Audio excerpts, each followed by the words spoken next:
I was actually high when I got saved. I was out in the world doing, I didn't grow up in church like that. I didn't really know too much about the Bible and Jesus and Christianity and stuff like that. But one day I was smoking some weed with my buddy Chad, and I just had this weird high.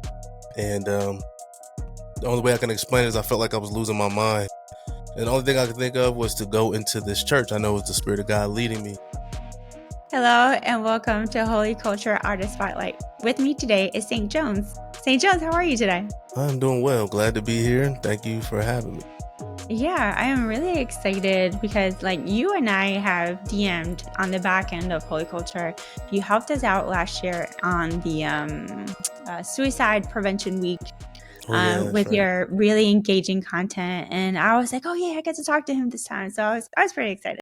Praise God. Um, yeah, so before we get started on your interview, tell our audience who's St. Jones. Well, I'm a Christian artist, slash minister of the gospel. I started Christian rap back in 2013. I'm a father of 5 girls, so I'm like the ultimate girl dad. Yeah, 10 and under. And I've been married for 11 years, 11 plus years to my wife Christina. So I'm a father, um, and a husband, and a child of God. And where did Jesus find you?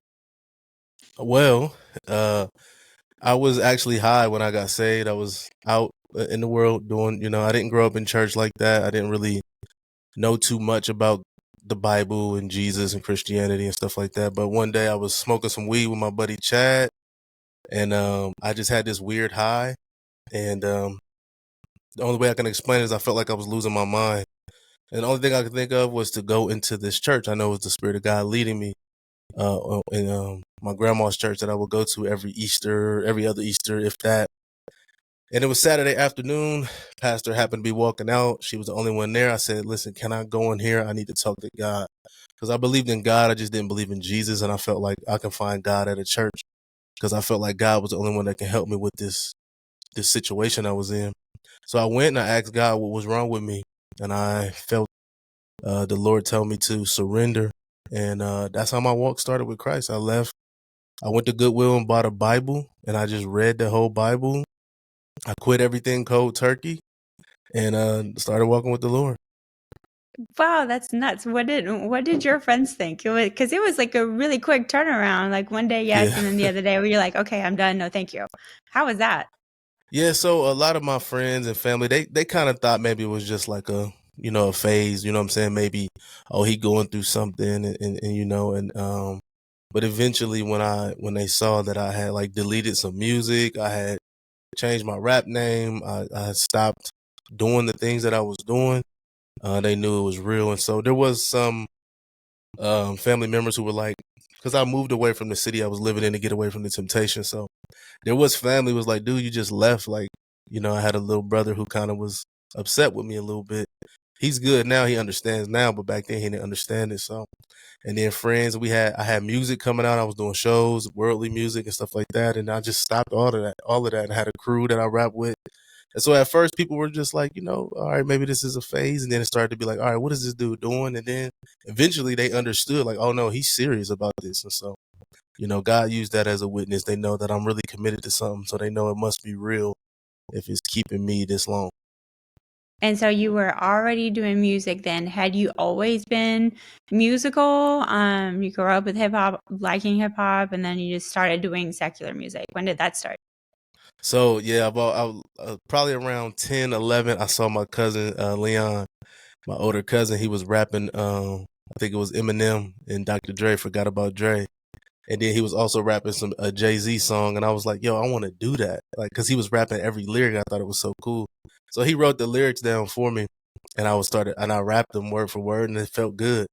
So we started freestyling and stuff like that. And then when I was 14, my mom had got me a computer with her income tax. I bought me a $11 microphone at Kmart and I started recording myself. So that's when it started. Nice. And so you came to Jesus, you left your music, you took your music down. Tell us about the moment where God and music meet again. So yeah, I took my old music down off of SoundCloud and stuff like that, stopped recording the stuff I was recording. And I really just started to seek God, like really, and read the word. I got into church when I moved to Columbus, Ohio. And then eventually I had got like a prophetic word about doing music from a woman that I never met. She don't know me, was on a prayer line. And I was like, okay, so God, you do want me to do this. And so I started to record, and at first it was hard because it was like I'm used to recording high and drunk, and you know what I'm saying? And I'm like, what am I talk about? And like my first project, it was listening to it now, it's a little cringeworthy. It was kind of corny. But at some point it just when I was able to realize that and not be religious, and know that this is really my identity, and infuse my story, my personality, my experiences with my actual art, and do it you know what I'm saying, from the heart without thinking and nothing like that, it became better than what it was when I was in the world. And so that's really how it transitioned. And so you had your first Christian single, according to Spotify, in 2017. Is that right? Or is there music before that? So there was an album before that. There was an album that I did called Sinner to Saint, the Love Story, back in, I want to say 2014. I don't know if some people might know this. There was like a publishing company that's no longer around, I don't think, called Tate Publishing. They reached out to me and they did like a album deal with me. And I had, did that album through them, but they fell apart, and I guess they put it off of streaming platforms and stuff like that. But that was the first project where I was, this was before streaming, right? So it was just on like iTunes and stuff like that. And then I had hard copy CDs. But yeah, after that situation, yeah, 2017 was the first time that I put out, well, take that back. 2015, there was a website called Noise Trade. I put out multiple mixtapes on Noise Trade. So I had the Psalms 1, the Psalms 2. I had a mixtape called The Voice of the Redeemed, and Freely Received, Freely Given. So those were my first mixtapes I put online. But 2017 was the first time I had distributed to all the streaming platforms. Okay. And then, so what was that? So you were making music then consecutively from 2015 to 2017, which is where we pick up the record on Spotify. Is that right? Right. Okay. And then there was a break sometime between 2018 and 2020. Was there some kind of like a time out that you took on your music? Were you just doing life with your wife? Can you talk to us a little bit about that? So let me see. You're taking me back. 2019. I think I put out I put out an album called The Psalms 4. I think for whatever reason at the time the distributor I had was some random foreign distributor. I was new to this stuff, trying to figure it out, and I think their company got sold, and so it ended up they ended up pulling my project down from certain platforms. So I think it's not on Spotify, but it's on other platforms. It's called The Psalms 4, and I'm gonna figure out how to get that back up. I got to get the masters and all that stuff and put it back. But yeah, so I did drop that album in 2019, I want to say. Mm-hmm. I was so I'm waiting over here and just jamming out to your music, and it was very like I saw the connection between your music and the content that you put out. So it's like very like exhortation, very like encouraging, but kind of like getting to the heart of the matter. So can you tell me what inspires you to make your music? Oh man, it really is, not to sound cliche, but it really is like just the passion that the Lord put inside of me for truth, and to try to get people to receive this truth in a way that is palatable to everybody. Like, music is that universal language. And so I have this, like, when I got saved, I was kind of like upset that like people didn't tell me, you know what I'm saying? Like, I was like, why didn't I know about the real Jesus, or like the Bible? Like, it was always this form of godliness, you know what I'm saying? And that typical lukewarm type of Christianity, or, where we say Christian on a piece of paper if you ask what our religion is, but it was never really no demonstration of a relationship or change or repentance. And so I felt like I want to tell as many people as I can.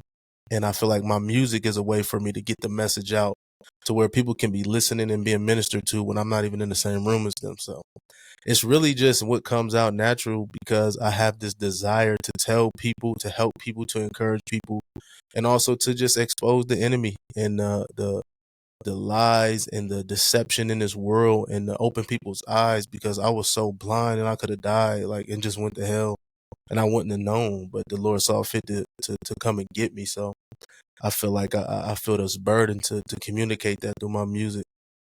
Mm-hmm.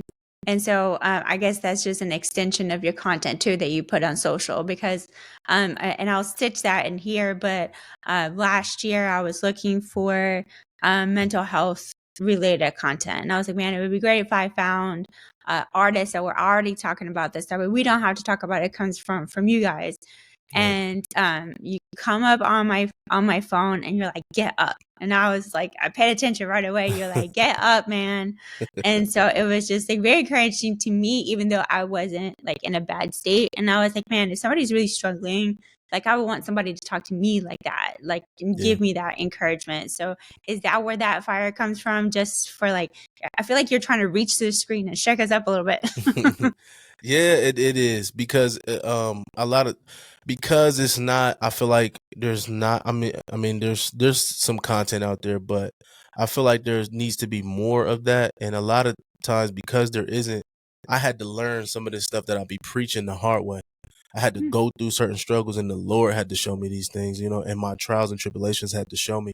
And so it's like, I went through it, and it's like God gave me revelation, like, dude, this happened because of this, or this is the enemy playing tricks on your mind, or if we just do this, it will combat some of this anxiety and this fear and this depression, because these are all things I was dealing with. It was a part of the reason why I was struggling with addiction, because I was trying to escape and through weed and alcohol and stuff like that, because I was dealing with mental health stuff. But the Lord's strength is made, strong in our weaknesses. And so the Lord turned what was a weakness to me into a strength of my mental health, and just activating his word and coming against anxiety, using God's word and the power of God and the presence of God. And so I want to try to give that to as many people as I can, because I know what it feels like. I know what it feels like to feel like you just don't even want to live no more. Like it's just like life is just gloomy. You don't have hope. It just you feel hopeless. You feel helpless. You feel just depressed, just down. And so I want to do what I can to help, at least if it's just one person, to come out of that. And that's where you see my content. No, it was very powerful, and it was short, but it was very to the point. And I was just so glad to have it. So when you started, you left your the weed, and you like physically moved yourself away from the temptation. The word was the only thing that got you through, or were there other things that you used? Like, did you go to therapy? Did you find other ways to cope with your mental health stress, or it was just survival? So initially, when I was an alcoholic. So I was 24 years old, and at that point, when I got saved on 4/20/2013, prior to that day, I had drank every day for probably 2 years straight. And so I dealt with some bad withdrawal symptoms. Excuse me. I tried to go to rehab. I thought I was set up to go to rehab, but my insurance didn't cover it. And so I began, every time I would have withdrawal symptoms, I would either write poetry to God, or I would write letters to God, and I would read large chunks of the Bible, because it was the only thing that would comfort me.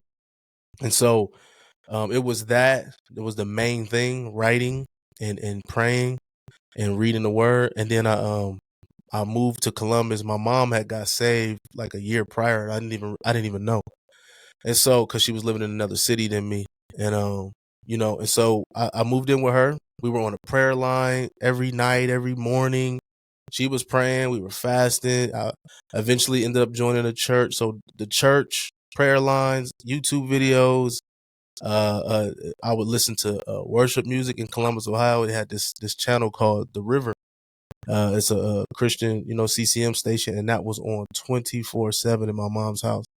and literally she would had a radio next to her. She had a bird, a pet bird, and she would play that for that bird, and that music would encourage me. So it was that, and just just getting in God's word, getting in His presence, and then eventually the withdrawal symptoms broke, and then I began to walk with Him, and there had been some slip ups, you know what I'm saying, in between there, where I would be sober 5 months, then fall sober 6 months, and then fall. But the more I found out how much of a loving Father our God was, and how much I can really bring my issues to Him, that stuff dropped off, and so I haven't had a drink since September 2018, and I have no desire to go back. So really, it was majority just really activating God's word in my life that really got me through.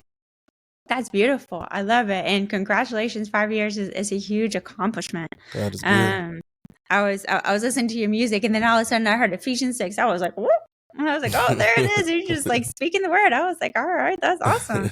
And so you met your wife. I saw you guys have a podcast, and she sings too. When did you guys meet?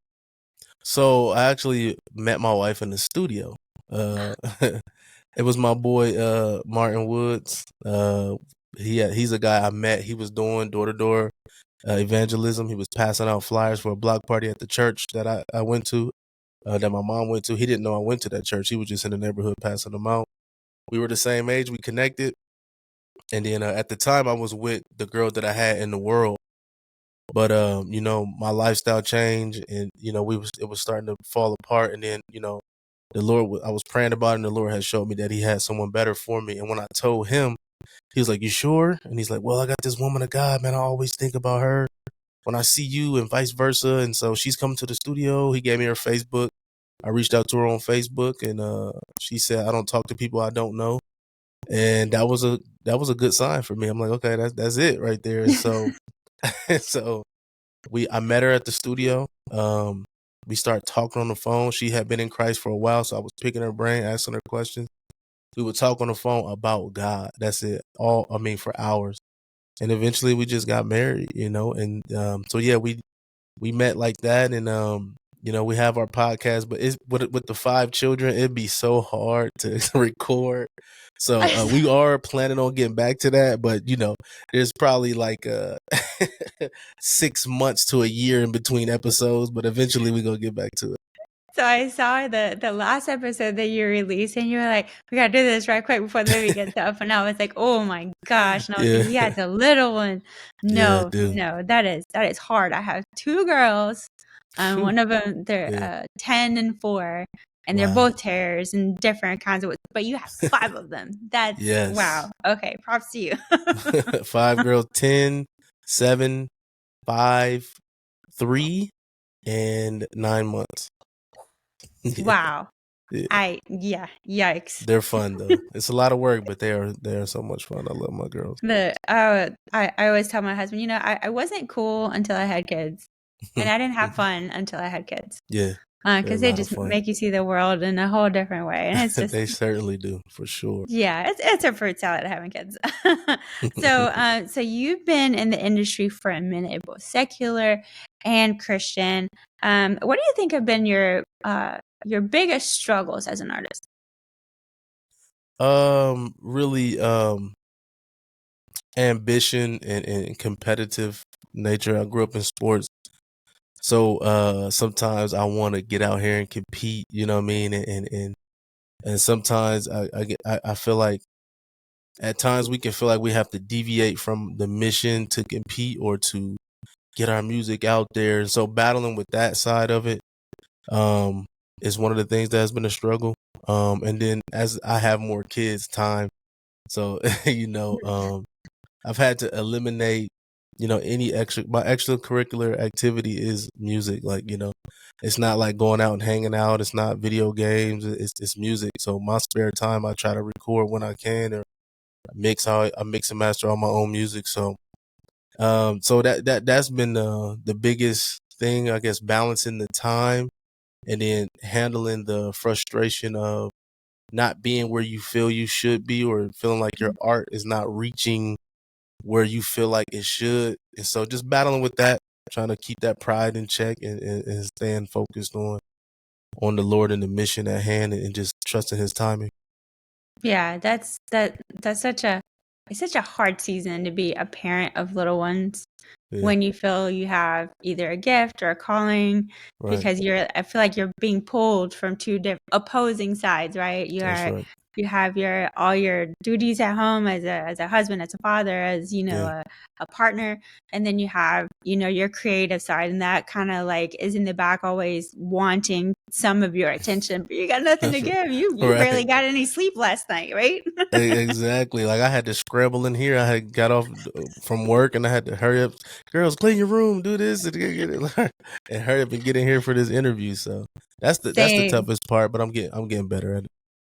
Yeah, well, God bless you, and next time I'm struggling, I'll think of you, and I'll send up a prayer for you. Appreciate you. um, what have been your biggest wins or biggest lessons that you've learned over all these years? My biggest wins and my biggest lessons. Um, Man, that's a great question. Um, Really, I think the biggest win really is when I overcame that addiction. That was the biggest win where I finally felt free and finally felt like I've conquered this and I've moved myself away from the be sober, fall, be sober, and get a year, then 2 years, and 3 years now. It'll be 7 years in September that I've been sober. So that's been like the biggest win. And then in that win, it led to my marriage being better, Mm, and because of the alcohol, the struggling, going back to struggling and stuff like that, trying to hide it. And so that was the biggest win, and it led to other wins. And then the biggest lesson is like over the past couple of years, dealing with different struggles. We moved all the way from Ohio to the South. I live in the Atlanta area now. And so during that, I felt like the Lord was calling us down here. And so in the meantime, I had to like give up some stuff. I had a business back home. We were comfortable, and you know, we gave away a lot of stuff, sold some stuff. And so it's been kind of a struggle to build back up financially and all these things. But I learned that through it all, God is really my source, like not a job, not my business. I really learned that I did not have enough faith in God as a provider in my life until this struggle. I can pray for people. I've had victory in so many other areas, but trusting God as Jehovah Jireh, trusting Him as a provider was one of the things I lacked in. But I really feel like I've learned that lesson. And when things wouldn't go right, I would pout and kind of harden my heart towards God, get upset about certain things. But I really have learned that over the past few months, and I think that has been the biggest lesson is that no matter what's going on, God is in control, and I can't allow my circumstances to dictate my countenance. And so that's been the biggest lesson for me as of late. mm, preach. It's good. It's good because like sometimes it's so easy to get in your feelings about stuff. Yeah, We want things when we want them, but it's facts. not the best timing, or there's Yeah, something better ahead, or maybe God's preparing you for something even bigger, and then right. you have to learn your lessons now while it's safe. And Facts. yeah, just but hard but good lessons. That's true. All right. So you dropped, let's see, All the Right Reasons in January 25. Is that right? Mm, that's right. That was your album.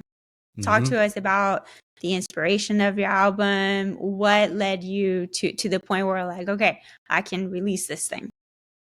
Um, Really, it started with finally like getting settled in our new place, and I had a moment where I was like, oh wait, I got time to record a song, and then it turned into the next day I was able to do two songs, and I'm like, you know what, I can make an album, and then I started recording when everybody was asleep, and um it started to come together. At first, it was just me recording, and it became like, oh wait, this is shaping into a project, and so initially it was a different title, excuse me, but I was brainstorming with my bro Dram, and shout out to Prophet Josiah, my brothers who are behind the scenes helping with stuff. And so we were brainstorming, and actually Prophet Josiah had came up with that title.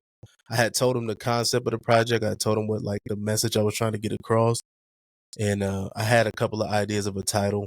And then they were shooting ideas. I'm like, man, you know what? That sounds right. And so it was just about doing it for all the right reasons, right?